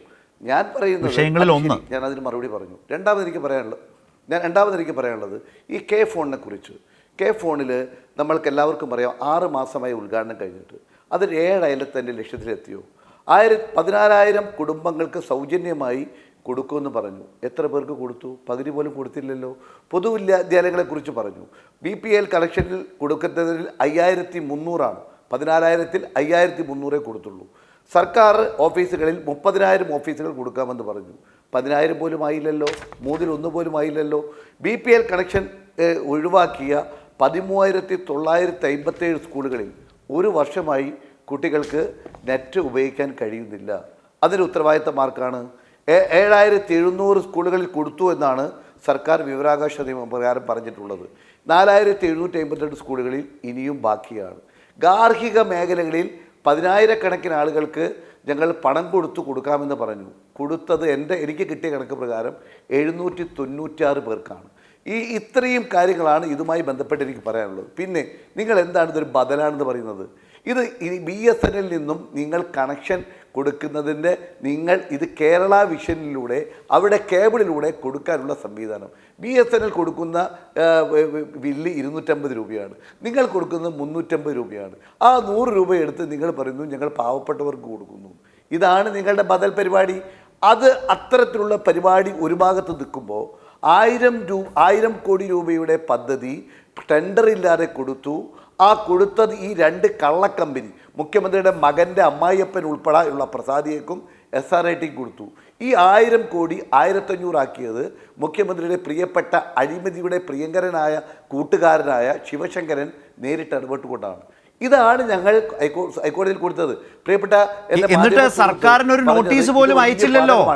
നേരത്തെ അനിൽകുമാർ പറഞ്ഞത് കേട്ടില്ലേ? ഇങ്ങനെ നിങ്ങൾ നിരന്തരം പുറപ്പുറത്ത് കയറി എന്ന് പറയുമ്പോഴും ഹൈക്കോടതിയിൽ പോയി പറയുമ്പോഴും സർക്കാരിന് നോട്ടീസ് പോലും അയക്കാൻ യോഗ്യതയില്ലാത്ത ഹർജിയായി അത് നിലംപൊത്തിയില്ലേ? ഞാനൊരു കാര്യം പറയട്ടെ, ഹൈക്കോടതിയിൽ കൊടുക്കേണ്ടത് ഹൈക്കോടതി തന്നെ കൊടുക്കണം. കേരളത്തിലെ മുഖ്യമന്ത്രി നേരിട്ട് പത്രപ്രവർത്തകർക്ക് ചോദിക്കാനുള്ള, അവർക്ക് പോലും ചോദിക്കാനുള്ള അവസരമില്ലാത്ത കാലത്ത് നമ്മൾ അതല്ലല്ലോ എന്റെ ചോദ്യത്തിനുള്ള മറുപടി. നേരത്തെ ശ്രീ അനിൽകുമാർ പറഞ്ഞതാണ് അദ്ദേഹം കൊടുത്ത ഹർജിക്ക് സർക്കാരിന് നോട്ടീസ് പോലും ഇഷ്യൂ ചെയ്യുന്നില്ല. മുഖ്യമന്ത്രി പ്രതിപക്ഷം നിയമസഭയിൽ, ഒരു മിനിറ്റ് ഞാൻ പറഞ്ഞോട്ടെ, അങ്ങ് ഇങ്ങനെ ഇടപെട്ടാൽ അത് വെറും രാഷ്ട്രീയ വിശദീകരണമാണ്. നമ്മളൊരു വിഷയത്തിൽ നിന്ന് സംസാരിക്കുമ്പോൾ നിങ്ങൾക്ക് നേരെ ഉയരുന്ന ചോദ്യങ്ങൾക്കുള്ള മറുപടി കൂടി വേണ്ടേ ശ്രീനിവാസ്? എന്നിട്ട് വിശദീകരണമായിക്കോളൂ. അങ്ങൊന്ന് എഴുതി തന്നാൽ മതി, ഞാൻ വായിച്ചോളാം മറുപടി. അങ്ങ് എഴുതി തന്നോ, ഞാൻ വായിച്ചോളാം. അതിനല്ലേ അനിൽകുമാർ എത്തിയത്. അങ്ങ് പറഞ്ഞു കൊടുക്കുന്ന ഉത്തരം പറയാനാണല്ലോ അനിൽകുമാർ എത്തിയത്. എന്നെ അങ്ങനെ കേരള ഹൈക്കോടതിയിലെ നടപടിക്രമങ്ങൾ, ആ ഓർഡറുകൾ വെച്ചിട്ടാണ് ഞാൻ ചോദിക്കുന്നത്. നേരത്തെ ശ്രീ അനിൽകുമാർ പറഞ്ഞു നോട്ടീസ് പോലും സർക്കാരിനില്ല. നിങ്ങൾ വലിയ അഴിമതിയെ കുറിച്ച് പറയുന്നു, നോട്ടീസ് പോലും ഇഷ്യൂ ചെയ്തില്ലല്ലോ. ഞാൻ ചോദിക്കുമ്പോൾ അനിൽകുമാർ അവിടെ ഉണ്ട്. അല്ല, അനിൽകുമാറിനോട് നിങ്ങൾ എഴുതി കൊടുക്കുന്ന മറുപടി വായിക്കാൻ അനിൽകുമാർ ഉണ്ട്. നിങ്ങൾ അനിൽകുമാറിനോട് ചോദിച്ചോ? എന്നോട് ചോദിച്ചാൽ ഞാൻ ഇവിടെ പറയാം. ഈ കേസ് കൊടുത്തത്, ഞാൻ പറഞ്ഞോട്ടെ, ഈ കേസ് കൊടുത്തത് ഈ ഫോണിലെ അഴിമതിയെ കുറിച്ചാണ്. അതാണ് ഞാനിവിടെ പറഞ്ഞത്. രണ്ടാമത്, നിങ്ങൾ നേരത്തെ പറഞ്ഞത് ഇതിൽ ഒരു പാരഗ്രാഫ് നിങ്ങൾ ഏറ്റവും പ്രധാനപ്പെട്ട ലോകായുക്ത എന്ന് പറയുന്ന അതിൻ്റെ പരിഭാവനതയെ, അതിൻ്റെ വിശ്വാസ്യതയെ, അതിൻ്റെ കുറ്റമറ്റ രീതിയിലുള്ള അന്വേഷണ ത്വരയെ അത് നിങ്ങൾ ഇല്ലാതാക്കിക്കൊണ്ട് നിങ്ങൾ 2 വാചകങ്ങൾ എഴുതിപ്പോയി. അത് തെറ്റാണെന്ന് കോടതി പറയുന്നു. ഞാൻ പറയുന്നു അത് ശരിയായിരുന്നു ഹൈക്കോടതി പറഞ്ഞത്. എപ്പോൾ നിങ്ങൾ കൊണ്ടുവന്ന നിയമ ഭേദഗതി നടപ്പിലാക്കിയതിന് മുമ്പാണെങ്കിൽ ഇന്ന് അത് നിങ്ങൾക്കറിയാലോ നിർഗുണമായ ഒരു സംവിധാനം. വേറെ വിഷയം, നമ്മുടെ വിഷയത്തിൽ നിന്ന് എവിടേക്കോ സഞ്ചരിച്ച് ശ്രീനിവാസ് പ്രതിപക്ഷ നേതാവ് പ്രതിരോധത്തിൽ നിൽക്കുമ്പോൾ അതുമായി ബന്ധപ്പെട്ട തൃപ്തികരമായ വിശദീകരണം താങ്കൾക്കില്ലാന്ന് നിർഭാഗ്യവശാൽ പറയേണ്ടി വരും. ചോദ്യത്തിലേക്ക് താങ്കൾ വരുന്നതേയില്ല. അല്ല, ഞാനിപ്പോ എന്താ പറയേണ്ടത്?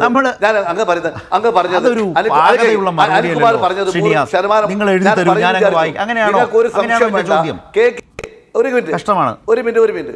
കേരളത്തിലെ ഗവൺമെന്റിനെതിരായി ഞാൻ ഒറ്റ ചോദ്യമാണ് ഈ കൈരളി ചെവിനോട് പറയുന്നത്.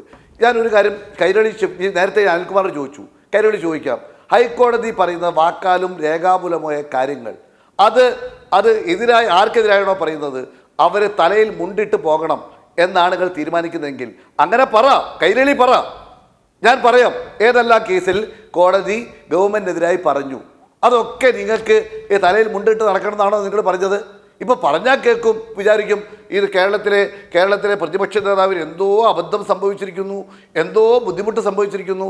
ഞാനിപ്പോഴും പറയുന്നു അത് ഈ കേസിന്റെ അന്തിമ വിധി, അതിലേക്ക് തന്നെ വരാം.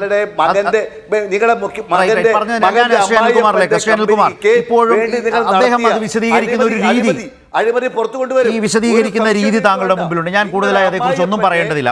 അതേസമയം ഫോണിന്റെ വേഗതയില്ലായ്മ അദ്ദേഹം ചൂണ്ടിക്കാണിച്ചു, ഒന്നാമത്തെ പ്രശ്നം.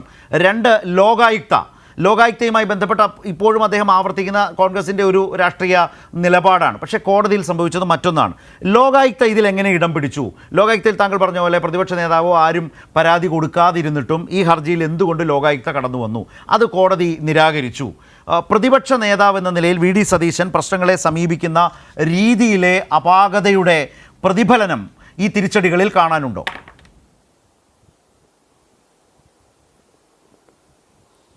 ഇന്നത്തെ ചർച്ചയിൽ തന്നെ സത്യവിരുദ്ധമായ കാര്യമല്ലേ അദ്ദേഹം പറഞ്ഞത്.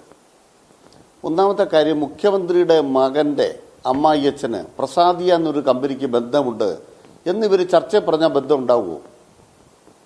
അങ്ങനെയാണ് ആ ബന്ധം അങ്ങ് സ്ഥാപിച്ചേക്കണം. നിങ്ങൾക്ക് കമ്പനി നിയമപ്രകാരം പ്രസാദിയ കമ്പനിയുടെ രേഖ എടുത്താൽ മുഖ്യമന്ത്രിയുടെ മകൻ്റെ അമ്മായിയച്ഛനുണ്ട്, നമുക്ക് നോക്കാം.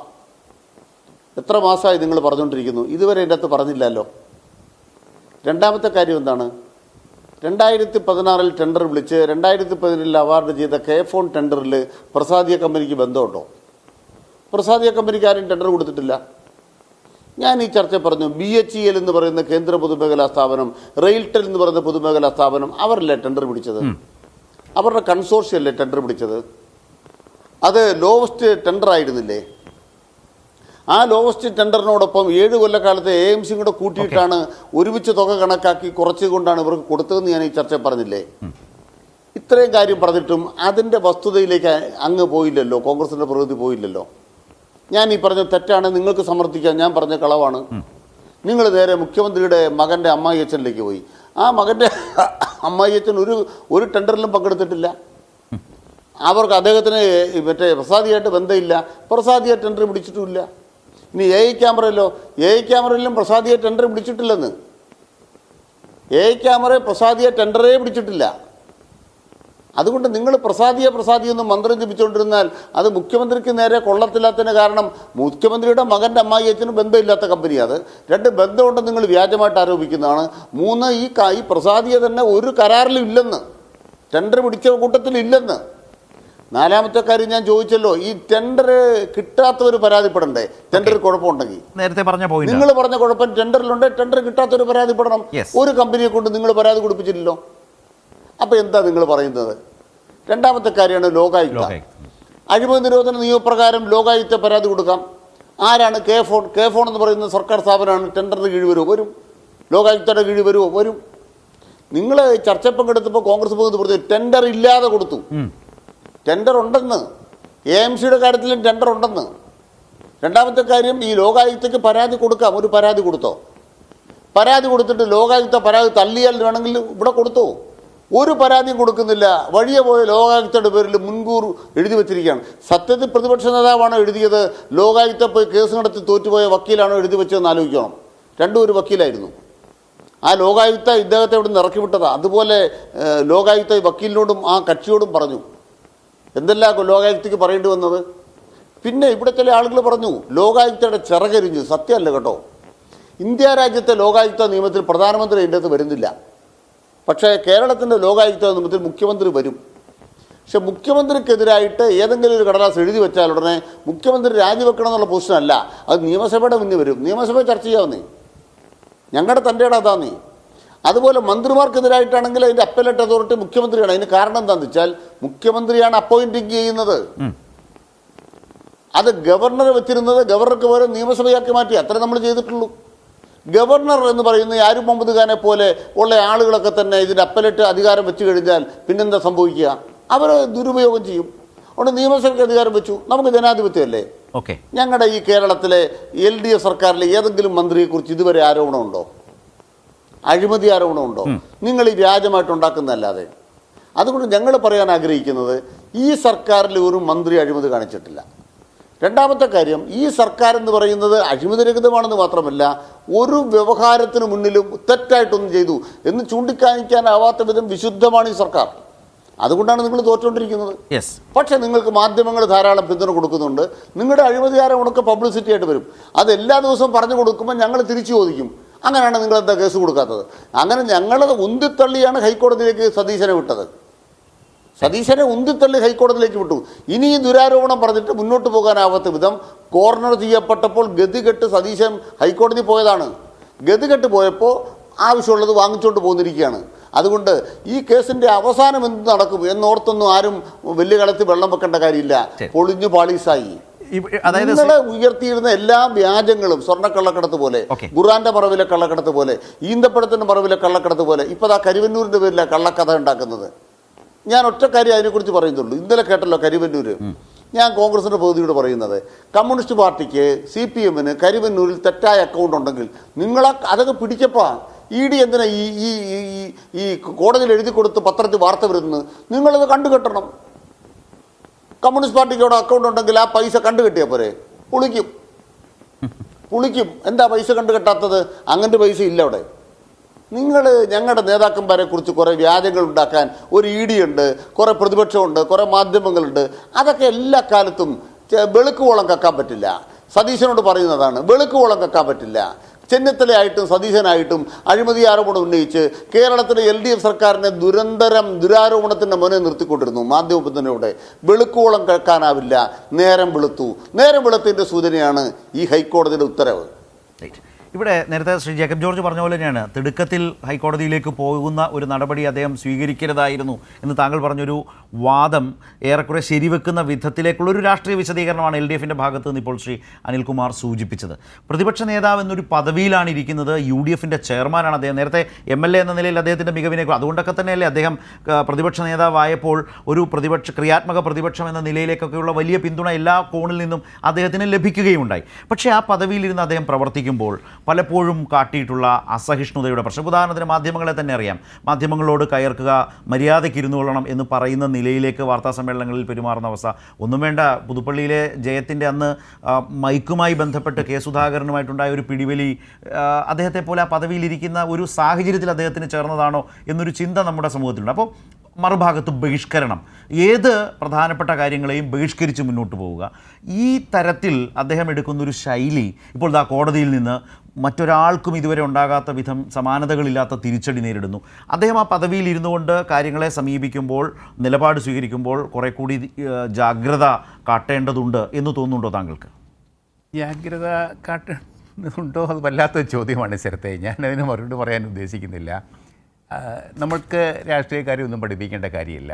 VD സതീശൻ വളരെയധികം രാഷ്ട്രീയ പ്രവർത്തനത്തിലൂടെ, ശക്തമായ രാഷ്ട്രീയ പ്രവർത്തനത്തിലൂടെ മുന്നിൽ കയറി വന്നാണ്. സ്വന്തം അധ്വാനം കൊണ്ട് തന്നെയാണ് അദ്ദേഹം പ്രതിപക്ഷ നേതൃസ്ഥാനത്ത് എത്തിയത്. അടുത്ത തെരഞ്ഞെടുപ്പിൽ കോൺഗ്രസ്സുകാർക്ക് മുഖ്യമന്ത്രി വിലയിരുത്തുന്നത് പോലെ തന്നെ പ്രതിപക്ഷ നേതാവ് വിലയിരുത്തി. ഞാനതാണ് പറഞ്ഞത് സ്ഥലത്തെ. ഞാൻ പറയാൻ പോകുന്നത്, ചില കോൺഗ്രസ്സുകാരൊക്കെ എന്നോട് ഇപ്പം വഴക്കുണ്ടാക്കും. നിയാസിൻ്റെ നിലപാട് എനിക്കറിയത്തില്ല. അടുത്ത തെരഞ്ഞെടുപ്പിൽ കോൺഗ്രസ് ജയിച്ചാൽ മുഖ്യമന്ത്രിയാകേണ്ട ആളാണ് സാക്ഷാൽ VD സതീശൻ. അതുകൊണ്ട് അദ്ദേഹത്തിന് തെറ്റുപറ്റാൻ പാടില്ല എന്ന് തന്നെയാണ് എൻ്റെ അഭിപ്രായം. എൻ്റെയും വ്യക്തമായ അഭിപ്രായം അത് തന്നെയാണ്.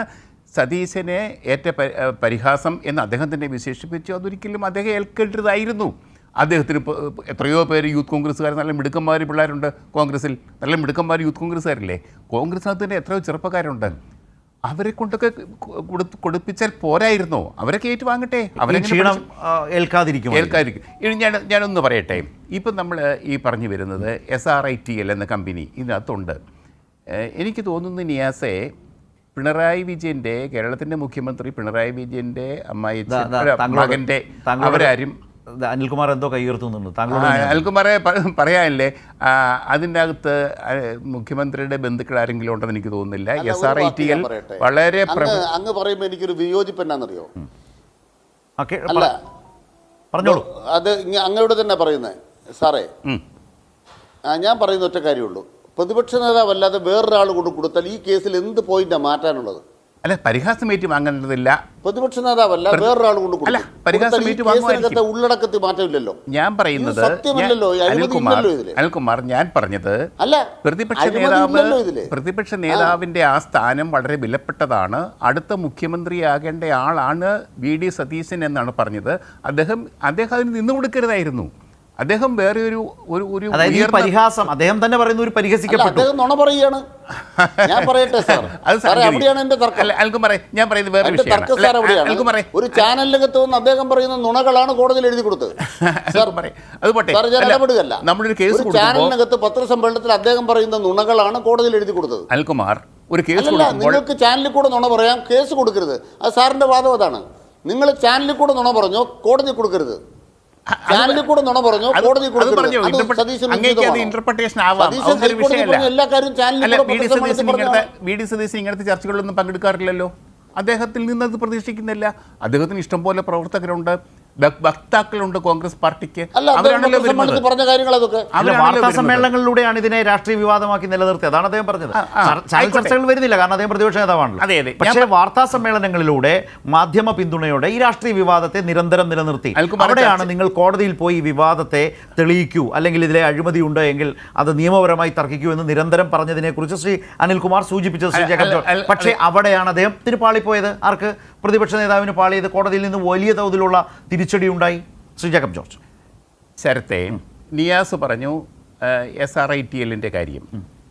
SRITL വളരെ പ്രഗത്ഭമായ ഒരു കമ്പനിയാണെന്നാണ് ഞാൻ അറിഞ്ഞത്. എനിക്ക് കൂടുതൽ അറിയത്തില്ല. എൻ്റെ അറിവ് വെച്ചിട്ട് പറയുകയാണെങ്കിൽ SRITL ഒരു സാങ്കേതിക രംഗത്ത് വളരെയധികം വൈദഗ്ധ്യം നേടിയിട്ടുള്ള കമ്പനിയാണ്. അതുകൊണ്ടാണ് ആ കമ്പനി മറ്റ് ചില കേന്ദ്ര സ്ഥാപനങ്ങളുമൊക്കെ ആയിട്ടൊരു കൺസോർഷ്യം ഉണ്ടാക്കിയിട്ട് ഈ ടെൻഡറിൽ പങ്കെടുത്തത് എന്നാണ് ഇപ്പോൾ നിയാസിൻ്റെ സംസാരത്തിൽ നിന്ന് തന്നെ എനിക്ക് മനസ്സിലായത്. അനിൽകുമാറും അതേക്കുറിച്ച് വിശദീകരിച്ചു. അതിനകത്ത് എന്തെങ്കിലും അപാകതയുണ്ടെങ്കിൽ, സർക്കാരിന് നഷ്ടം വരുന്നുണ്ടെങ്കിൽ, കേരളത്തിലെ ജനങ്ങളുടെ ഖജനാവിന് നഷ്ടം വരുന്നുണ്ടെങ്കിൽ തീർച്ചയായിട്ടും അത് പിന്നീട് അന്വേഷിക്കാം. കേസിന് പോകണമെങ്കിൽ കേസിന് പോകാതെ കാര്യം വേറെ. പക്ഷേ പിണറായി വിജയൻ്റെ ഏതെങ്കിലും ബന്ധുവിനെ ഈ കമ്പനിയുമായിട്ട് ബന്ധമുണ്ട് എന്ന് ആരോപിക്കുന്നത് ശരിയല്ല എന്നാണ് എൻ്റെ അറിവ്. SRITL അങ്ങനത്തെ കമ്പനിയല്ല, ബാംഗ്ലൂരിലെ പ്രസിദ്ധമായൊരു പ്രൊഫഷണൽ. അങ്ങനെയൊക്കെ തപ്പിപ്പോകുന്ന പ്രതിപക്ഷം ഏത് നിലയിലെത്തും? പക്ഷേ മുമ്പേ നിയാസ് പറഞ്ഞത് SRITLനെ കുറിച്ചാണ്. അതുകൊണ്ടാണ് ഞാൻ പ്രസാദിയോ കമ്പനി, 2 കമ്പനികളാണ്. അതിൽ പ്രസാദിയോ കമ്പനിക്കാണ്, അദ്ദേഹമാണ് അതിൻ്റെ വക്താവ്. അൽ ഹിന്ദ് എന്ന് പറയുന്ന കോഴിക്കോട്ടെ ഒരു സ്ഥാപനമായിരുന്നു ആദ്യം കരാറെടുത്തത്. അവർ നൽകിയ 3 കോടി രൂപയാണ് ഇതിന് അഡ്വാൻസ് കൊടുത്തത്. ആ അഡ്വാൻസ് കൊടുത്തപ്പോൾ അവർ അതിൽ നിന്ന് പിൻവലിക്കാൻ കാരണം ഇതിനു വേണ്ടി സംസാരിക്കാൻ വേണ്ടി, SRITയുമായി സംസാരിക്കാൻ വേണ്ടി, പ്രസാദിയോക്ക് വേണ്ടി സംസാരിക്കാൻ വന്നത് പിണറായി വിജയന്റെ മകന്റെ അമ്മായിയപ്പനാണ്.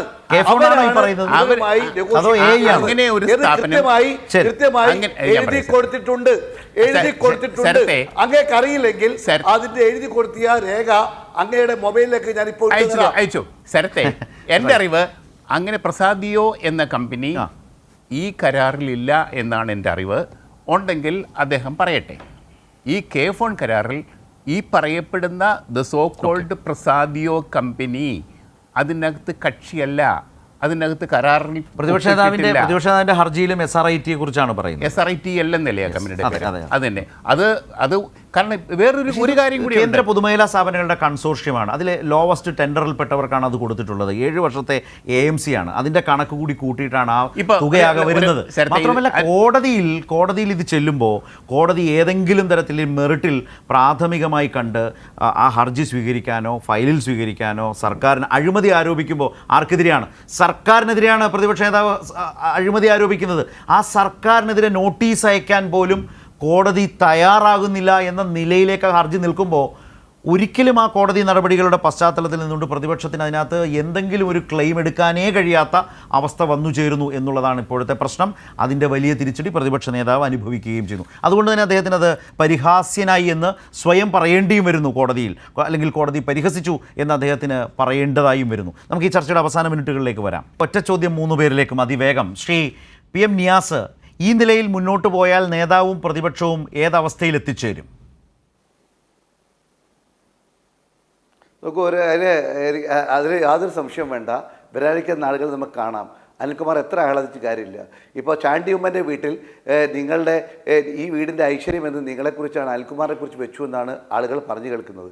അതേപോലെ തന്നെ ഈ കേരളത്തിലെ ഐക്യജനാധിപത്യത്തിന് വേണ്ടി വരാൻ അങ്ങനെ ചർച്ചയിൽ തന്നെ എല്ലാ ദിവസവും പങ്കെടുക്കണമെന്ന് വിനയപരസ്പര അഭ്യർത്ഥന ഉള്ളത്.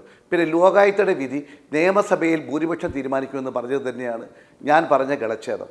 പിന്നെ അൽ ഹിന്ദ് കമ്പനിയോട് SRITയിൽ നിന്ന് തന്നെ അവർ പറഞ്ഞത് ഇന്ന സ്ഥലത്തു നിന്ന് വാങ്ങണമെന്ന് സംസാരിക്കാൻ വേണ്ടി വന്നത് അമ്മായിയപ്പനാണ്. അത് കൃത്യമായി അവർ പറഞ്ഞിട്ടുണ്ട്. പിന്നെ കേസിൽ അങ്ങ് ഇത് പ്രസ്താവിക്കുകയാണ്.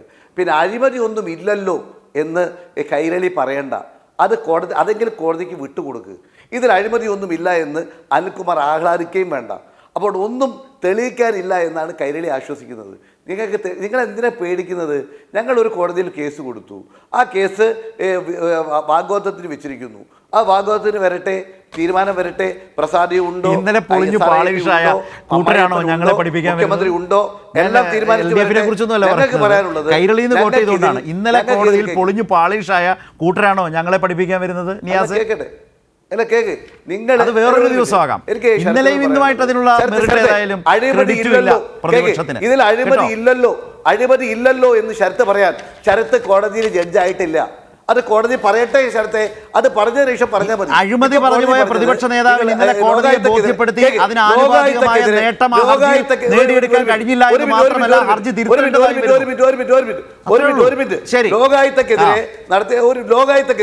ലോകായുക്തക്കെതിരെ പറഞ്ഞതിനെതിരായാണ് ഹൈക്കോടതി. അല്ലാതെ കേസിൽ അഴിമതി ഇല്ല എന്നൊന്നും കോടതി പറഞ്ഞിട്ടില്ല. അത് ശരത്ത് അങ്ങനെ വിചാരിക്കും വേണ്ട. ശരത്തിന് ഉറങ്ങാനും കഴിയില്ല. നാളുകളിൽ വേറെ ഏതെങ്കിലും വഴിക്ക് നിങ്ങൾ ആശ്വസിക്കുന്നെങ്കിൽ ആശ്വസിച്ചോളൂ. ഞാൻ പറഞ്ഞത് ഇന്നലെയും ഇന്നുമായി പ്രതിപക്ഷ നേതാവിനോ ഈ ചർച്ചയിൽ പങ്കെടുക്കുന്ന താങ്കൾക്കോ ഈ കേസുമായി ബന്ധപ്പെട്ട് ഏതെങ്കിലും ഒരു ക്രെഡിറ്റ് എടുക്കാനില്ല. വലിയ തിരിച്ചടി തന്നെയാണ് ഉണ്ടായത്. അതൊരു പരിഹാസ്യനായി എന്ന് അദ്ദേഹത്തിന് തന്നെ സ്വയം തോന്നുന്ന അവസ്ഥയുണ്ടായി. ജേക്കബ് ജോർജ്, എന്റെ ആ ചോദ്യം, ഒറ്റ ചോദ്യമേ ഉള്ളൂ. പ്രതിപക്ഷ നേതാവിനും പ്രതിപക്ഷത്തിനും ഈ നിലയിലാണ് കാര്യങ്ങളുടെ പോക്കെങ്കിൽ ഏതാണ് കാത്തിരിക്കുന്നവരുടെ ഒരു അവസ്ഥ? ഞാൻ നേരത്തെ ആ ചോദ്യം ചോദിച്ചിരുന്നു. നേരത്തെ പ്രതിപക്ഷ നേതാവ് രാഷ്ട്രീയക്കാരനാണ്. സതീശൻ നല്ലൊരു കേരള രാഷ്ട്രീയത്തിൽ 10 തവണ സാർ പറഞ്ഞു. അതെ, നല്ല രാഷ്ട്രീയക്കാരനാണ്. ഒരു രാഷ്ട്രീയക്കാരന്, ഒരു നല്ല രാഷ്ട്രീയക്കാരൻ ഇതൊന്നും ഒരു പ്രശ്നമല്ല. ഈ പ്രശ്നങ്ങൾ ഇപ്പം പിണറായി വിജയൻ എത്രയോ പ്രശ്നങ്ങളെ, എത്രയോ ശത്രുക്കളെ നേരിടേണ്ടി വന്നിട്ടുണ്ട്. അദ്ദേഹം നേരിടുന്നത് കേരളത്തിലെ മുഖ്യമന്ത്രിയായിട്ടിരിക്കുന്നു. അതേപോലെ പ്രതിപക്ഷ നേതാവായിട്ടിരിക്കും. ഒരു കാര്യം എനിക്ക് പ്രതിപക്ഷ നേതാവ് പിണറായിക്ക് ഇതുപോലൊരു തിരിച്ചടി കോടതിയിൽ നിന്ന് കിട്ടിയിട്ടുണ്ടോ? അല്ല, കോടതിയിൽ നിന്നല്ലേ അദ്ദേഹത്തെ വളഞ്ഞിട്ട് ആക്രമിക്കുകയായിരുന്നില്ലേ? ഇപ്പോഴും അങ്ങനെയല്ലേ നടക്കുന്നത്? അത് കാര്യം പറയും. അല്ല, അത് മാധ്യമങ്ങൾ അങ്ങനെ ചെയ്തു. മാധ്യമ പരിലാളനം ലഭിക്കുന്നു. ഒരു താരതമ്യം അതിലില്ല എന്നാണ് ഞാൻ പറഞ്ഞത്. ശരത്തെ, ഞാൻ വി.ഡി. സതീശനോട് എനിക്ക് ഒറ്റ വാചകമേ പറയാനുള്ളൂ. ശരത്തെ, കേരള രാഷ്ട്രീയം കണ്ട ഏറ്റവും നല്ല പ്രതിപക്ഷ നേതാവ് വി.എസ്. അച്യുതാനന്ദനാണെന്ന് ഞാൻ പറയും. പക്ഷെ അദ്ദേഹം നല്ല മുഖ്യമന്ത്രിയാണെന്ന് ഞാൻ ഒരിക്കലും ഇത് കൈരളിയാണല്ലേ ഞാൻ പറയില്ല. പക്ഷേ അദ്ദേഹം നല്ല പ്രതിപക്ഷ നേതാവായിരുന്നു. വി.ഡി. സതീശനും അങ്ങനെ ഒരു നല്ല പ്രതിപക്ഷ നേതാവായിട്ട് മാറാൻ ഇനി സമയമുണ്ട് എന്ന് മാത്രമേ. താങ്കളുടെ കൂടി ഒരു ചെറിയ ഊഴം നോക്കി ചർച്ച അവസാനിപ്പിക്കേണ്ട സമയം ഇപ്പോൾ തന്നെ കഴിഞ്ഞു. വേഗത്തിൽ ചുരുക്കി. ഇത് പ്രതിപക്ഷ നേതാവിൻ്റെ ഭാവിയെക്കുറിച്ച് ഒരു ചർച്ചയല്ല ഞാൻ ആലോചിക്കുന്നത്. ഞാൻ പറയുന്നൊരു കാര്യം കേരളത്തിൻ്റെ ഭാവിയെക്കുറിച്ചാണ്. നിങ്ങൾക്കൊരു ഡിജിറ്റൽ ഡിവൈഡ് ഇല്ലാത്ത കേരളം വേണം. ഡിജിറ്റൽ ഡിവൈഡ് ഇല്ലെങ്കിൽ ഇൻ്റർനെറ്റ് അവകാശമായിരിക്കണം. കുറഞ്ഞ ചെലവിൽ ഇൻ്റർനെറ്റ് കൊടുക്കണം. അതിന് സോൺ സംവിധാനം ഉണ്ടാക്കി അതിനെ തകർക്കാൻ നോക്കിയിട്ട് പ്രതിപക്ഷ നേതാവ് വ്യക്തിപരമായി യോഗ്യനാണെന്ന് പറയുന്നത് എനിക്ക് എൻ്റെ ന്യായം മനസ്സിലായില്ല. കേരളത്തിനൊപ്പം നിൽക്കുന്നുണ്ടെങ്കിൽ അദ്ദേഹത്തിന് മര്യാദയ്ക്ക് നിൽക്കാം.